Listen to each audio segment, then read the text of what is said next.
वह समाज जिसे हिंदुओं ने बनाया है। उसने जातियों को दो वर्गों में बांट दिया है।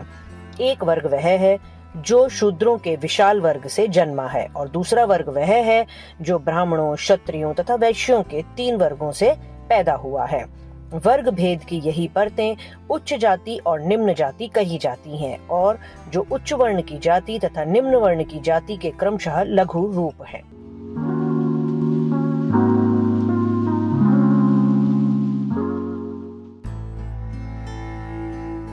पिरामिड में चट्टान की एक परत और है। यह चतुर्थ वर्ण की जाति के ठीक नीचे स्थित है। यह परत 4 वर्णों अर्थात पहले 3 अर्थात ऊंची जाति तथा चतुर्थ वर्ण से अर्थात नीची जाति से उत्पन्न सभी जातियों के बाद की जातियों की परत है, जिन्हें मैं अवशिष्ट कहता हूँ। यह अपने से ऊपर वाली परत की जातियों को उच्च मानती है। यह भी एक वास्तविक परत है। यह उस सुपरिभाषित विभेद का अनुसरण करती है जो चातुर्वर्ण्य का मूल सिद्धांत था। जैसा कि बताया गया है, चातुर्वर्ण्य ने 4 वर्णों के बीच विभेद किया। उसने 3 वर्णों को चौथे से उच्च माना, लेकिन उसने वैसा ही स्पष्ट विभेद उन जातियों के बीच किया जो चातुर्वर्ण्य के भीतर और जो चातुर्वर्ण्य के भीतर और जो चातुर्वर्ण्य के बाहर थी। इस विभेद को व्यक्त करने के लिए उसके पास शब्दावली थी। जो चातुर्वर्ण्य के भीतर थे, चाहे उच्च थे या नीच, ब्राह्मण थे अथवा शूद्र, से सवर्ण कहलाए, अर्थात उन पर वर्ण की मुहर लगी थी। जो चातुर्वर्ण्य के बाहर थे वे अवर्ण कहलाए, यानी उन पर वर्ण की मुहर नहीं लगी थी। चारों वर्णों से उत्पन्न जातियों को सवर्ण हिंदू कहा जाता है। अंग्रेजी में उसे कास्ट हिंदूज कहा गया है। शेष अवर्ण है, जिन्हें आजकल यूरोपीय नॉन कास्ट हिंदूज कहते हैं, यानी वे जो 4 मूल जातियों अथवा वर्णों से बाहर हैं। जाति व्यवस्था के बारे में जो अधिकतर लिखा पड़ा है उसका संबंध अधिकांशतः सवर्ण हिंदुओं की जाति व्यवस्था से है। अवर्ण हिंदुओं के बारे में बहुत थोड़ी जानकारी है। ये अवर्ण हिंदू कौन है? हिंदू समाज में उनका क्या स्थान है? सवर्ण हिंदुओं से उनका क्या संबंध है? ये ऐसे प्रश्न हैं जिनकी ओर अभी तक कोई ध्यान नहीं दिया गया है। मेरा विश्वास है कि इन प्रश्नों पर विचार किए बिना हमें हिंदुओं द्वारा बनाए गए सामाजिक ढांचे की सही तस्वीर नहीं मिल सकती। सवर्ण हिंदुओं तथा अवर्ण हिंदुओं के बीच के वर्ग विभेद को निकाल देना ग्रिम की परिकथा में से डाइनों, बैतालों और राक्षसों के वर्णन को निकाल देना जैसा है। अवर्ण हिंदुओं के 3 भाग हैं: आदिम जातियां, जय रायम पेशा जातियां और अस्पृश्य जातियां। इन तीनों जातियों के लोगों की संख्या किसी भी प्रकार थोड़ी नहीं कही जा सकती। 1931 की जनगणना के अनुसार भारत में आदिम जातियों के लोगों की संख्या 2.5 करोड़ बताई गई है। जरायम पेशा के रूप में अनुसूचित लोगों की कुल आबादी कोई 45 लाख के लगभग है। 1931 में अस्पृश्यों की कुल आबादी कोई 5 करोड़ थी। इन तीनों की कुल संख्या 7 करोड़ 95 लाख होती है। सवर्ण जातियों के साथ अवर्ण जातियों का क्या संबंध है? सवर्ण जातियों तथा अवर्ण जातियों के बीच विभेद एक सा नहीं है, अतः इस अंतर को आसानी से नहीं समझा जा सकता। सवर्ण जातियों तथा 2 अवर्ण जातियों अर्थात आदिम जातियों और जरायम पेशा जातियों के बीच जो संबंध है वह उस संबंध से भिन्न है जो सवर्ण जातियों तथा प्रथम 2 अवर्ण जातियों के बीच विभेद जाति भाई तथा मित्रों जैसा है। दोनों के बीच मैत्रीपूर्ण तथा सम्मानजनक शर्तों व संपर्क संभव है। सवर्ण जातियों तथा अस्पृश्यों के बीच विभेद भिन्न प्रकार का है। यह 2 विजातीय तथा विरोधी समूहों के बीच का विभेद है। वहाँ सम्मानजनक शर्तों पर मैत्रीपूर्ण संपर्क की कोई संभावना नहीं है। इस विभेद का क्या महत्व है? इसका आधार क्या है?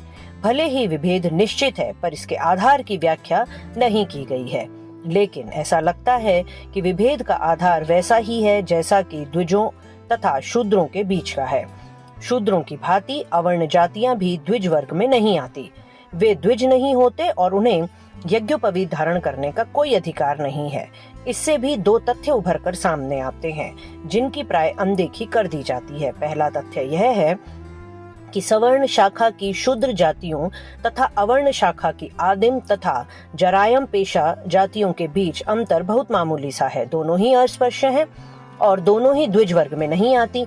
यह अंतर सांस्कृतिक अंतर है, जैसा कि सुसंस्कृत तथा ठेठ बर्बर के बीच होता है, लेकिन अंतर मात्रा भेद का है। इस सांस्कृतिक अंतर को स्पष्ट करने के लिए हिंदू ने एक नई शब्दावली गढ़ी है। वह शूद्रों को दो वर्ण मानती है, सतशूद्र अथवा सुसंस्कृत शूद्र और शूद्र।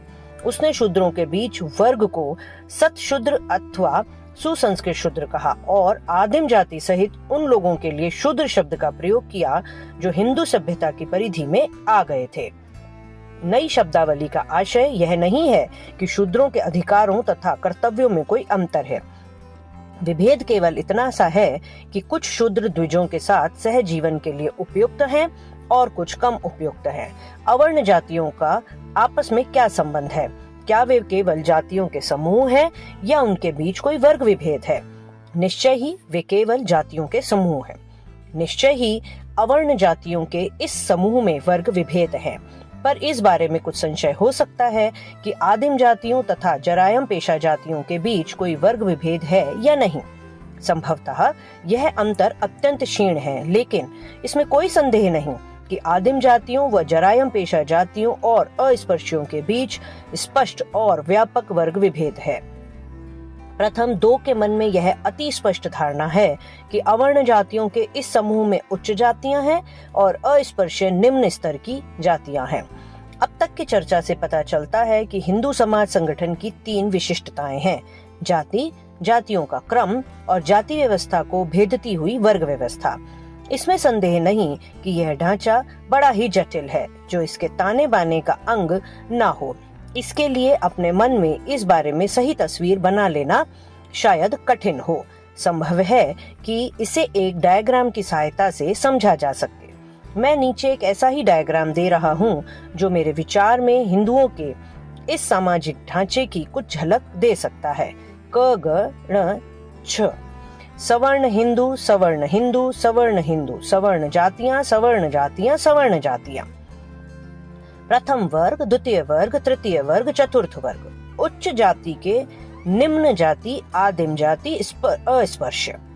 द्विज ब्राह्मणों, क्षत्रियों के शूद्र, चौथे वर्ण जरायम पेशा जातियां। वैश्यों के तीन वर्णों अर्थात शूद्रों से उत्पन्न जातियां। यह डायग्राम हिंदुओं की वर्ग जाति व्यवस्था को प्रस्तुत करता है। इसमें उनके सामाजिक संगठन की सही व पूरी तस्वीर पेश करने की कोशिश की गई है। वह उनके अनेक महत्वपूर्ण लक्षणों को प्रस्तुत करता है। इससे यह स्पष्ट होता है कि हिंदुओं की दो शाखाएं हैं, सवर्ण हिंदू और अवर्ण हिंदू। प्रथम शाखा अर्थात सवर्ण हिंदुओं में जातियों के दो वर्ग हैं, द्विजों का और शूद्रों का। दूसरी शाखा अर्थात अवर्ण हिंदुओं में जातियों के दो वर्ग हैं, आदिम और जरायम पेशा जातियों का और दूसरा अस्पृश्य जातियों का। दूसरी बात यह है कि हर जाति का एक घेरा होता है और वह बाकी से अलग होती है। यह बात डायग्राम में नहीं दर्शाई गई है। जातियों के चारों वर्गों में से हर एक का समूह है और उसे एक घेरे में रख दिया गया है। घेरे की यह रेखा जाति को वर्ग में विभाजित करती है और उसे दूसरे वर्ग से अलग करती है। जाति का वर्ग जाति जितना संगठित नहीं होता, लेकिन वहाँ वर्ग की भावना होती है। तीसरी बात ध्यान देने योग्य यह है कि किस आधार पर यह घेरा बना। ये अनेक हैं, कुछ स्थायी हैं और कुछ अस्थायी। द्विज जातियों और शूद्र जातियों के बीच कोई विभाजन है ही नहीं, वह तो केवल पर्दा भर है। यह विभाजन है ही नहीं, इसका उद्देश्य उन्हें अकेले रखना है, इसका उद्देश्य विभाजन नहीं है। शूद्र जातियों तथा प्रथम दो अवर्ण जातियों के बीच विभेद एक नियमित विभाजन है, लेकिन वह क्षीण भी है और थोड़ा भी, उसे लांघा जा सकता है। यह विभाजन दोनों को अलग करता है पर पूर्ण पृथक नहीं करता।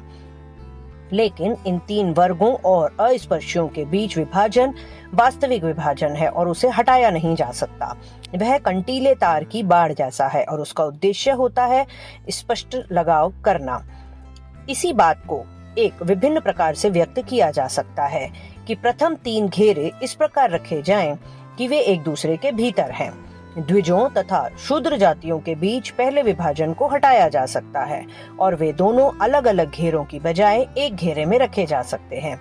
इसी प्रकार दूसरे विभाजन को हटाया जा सकता है और उस दशा में द्विज, शूद्र, आदिम तथा जरायम पेशा जातियां यदि एक इकाई नहीं तो एक समूह बना सकते हैं और एक ही घेरे में रह सकते हैं। लेकिन तीसरे विभाजन को कभी भी हटाया नहीं जा सकता, क्योंकि जातियों के ये तीन वर्ग एक मुद्दे के बारे में एक मत हैं कि वे कभी भी अस्पृश्यों के साथ लोगों की एक इकाई के रूप में एक नहीं होंगे। अंग्रेजी की मूल पांडुलिपि की टंकित प्रति में यह स्थान खाली छोड़ दिया गया है। एक शब्द अंग्रेजी खंड में उनके संक मंडल द्वारा जोड़ दिया गया है। संपादक, यह एक जघन्य बाधा है जो अस्पृश्यों को शेष से अलग करती है और उन्हें अलग थलग होने के लिए विवश करती है। इस डायग्राम में जातियों के विभिन्न वर्गों को एक दूसरे से ऊंचे दिखाया गया है। यह ऊंच नीच के क्रम को स्पष्ट करने के लिए किया गया है, जो जाति व्यवस्था एक प्रमुख लक्षण है। मैंने सवर्ण जातियों के दो वर्गों को उच्च वर्ग की जातियां और निम्न वर्ग की जातियां कहा है, लेकिन मैंने अवर्ण जातियों के अन्य दो वर्गों को निम्न वर्ग की जातियां और निम्नतम वर्ग की जातियां नहीं बताया है। एक दृष्टि से यह ठीक ही होता। सामान्य सामाजिक क्रम में निसंदेह वे निम्नतर और निम्नतम हैं, लेकिन एक अन्य दृष्टि से यह उचित नहीं होता।